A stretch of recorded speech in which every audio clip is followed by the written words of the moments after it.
2 months ago, a 70-year-old Emmet County man disappeared. As of this morning, there's been no sign of David Moffett. His disappearance and the massive search that followed motivated a northern Michigan lawmaker to try and make a change in how our state handles such cases. The bottom line, what we would really like to do is, obviously get closure for the family. That's the most important thing. And for us too. I think everybody would feel a little bit better if we found him.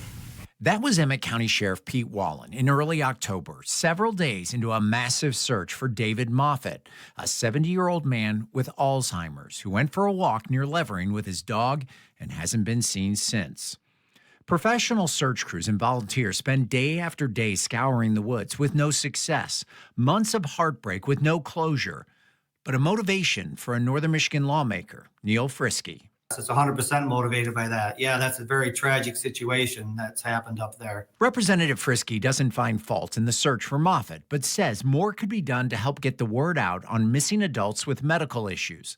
So he's proposed legislation in Lansing that could help search efforts at the critical first moments. Obviously, in situations like that, those first, few hours are extremely critical for just a variety of reasons. So getting it out there sooner is really the key to the success of all of these programs. If this sounds familiar, it might be because it would operate very similar to the already in place Amber Alert system. An Amber Alert is limited to those under the age of 18 and allows, amongst other things, for text alerts and notifications to all of our cell phones. Currently, Michigan does have an endangered missing advisory system for missing people with medical conditions that isn't age restricted. But it doesn't allow for the general public to be notified directly and immediately like an Amber Alert.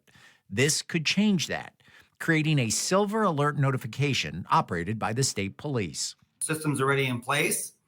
And so it's just plugging, one more sector of people into it. This may not have made a difference in the Moffett case, but Representative Frisky believes if it becomes law, it could mean more information passed along to more people much faster in a moment when time can make all the difference. The sooner the notification can get out there, the faster people can get boots on the ground. Representative Frisky's House bill was filed this afternoon, so it literally has taken its very first small step towards becoming a law. But Representative believes it will have support once the legislature is back in session next year. We'll be tracking it and, of course, keep you posted on its progress.